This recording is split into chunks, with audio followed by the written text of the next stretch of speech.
Assalamualaikum warahmatullahi wabarakatuh. Perkenalkan, nama saya Fardan Askia Musli, NPM 2076097. Di sini saya akan menjelaskan distribusi sampling. Pendahuluan. Populasi memerlukan sampel berukuran N dari sebuah populasi berukuran N. Sampel yang diambil secara acak disebut dengan sampel acak. Fase statistika terbagi menjadi dua fase, statistika deskriptif dan statistika induktif. Fase pertama dilakukan untuk melakukan fase kedua. Distribusi sampling adalah distribusi dari besaran statistika seperti rata-rata, simpangan baku, proporsi yang mungkin muncul dari sampel.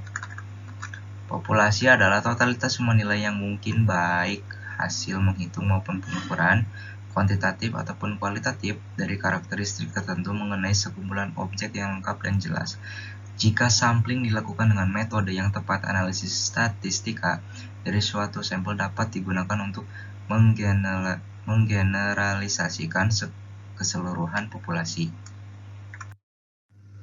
Beberapa cara sampling. Yang pertama, simple random sampling. Simple random sampling atau pengambilan sampel acak sederhana adalah teknik penarikan sampel yang memberikan kesempatan yang sama bagi setiap anggota populasi. Yang kedua, systematic random sampling. Dengan metode ini, pengambilan sampel tidak seacak sebelumnya. Teknik dilakukan dengan menggunakan interval dalam memilih sampel penelitian.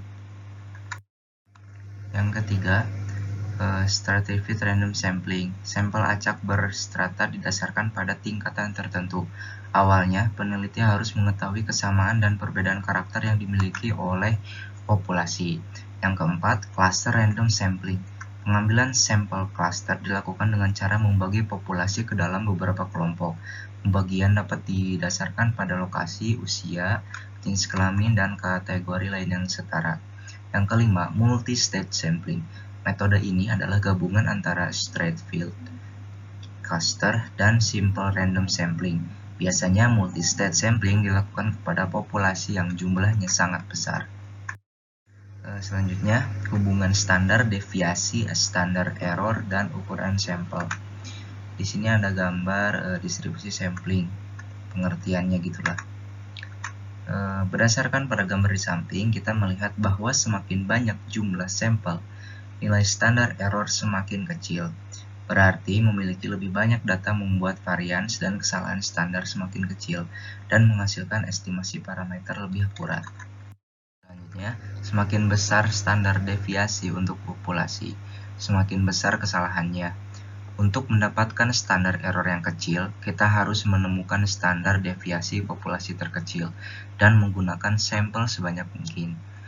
Dan kita juga harus mempertimbangkan batasan seperti waktu, uang, dan kemampuan. Sekian dari saya. Mohon maaf bila ada kekurangan dan kesalahan. Wassalamualaikum warahmatullahi wabarakatuh.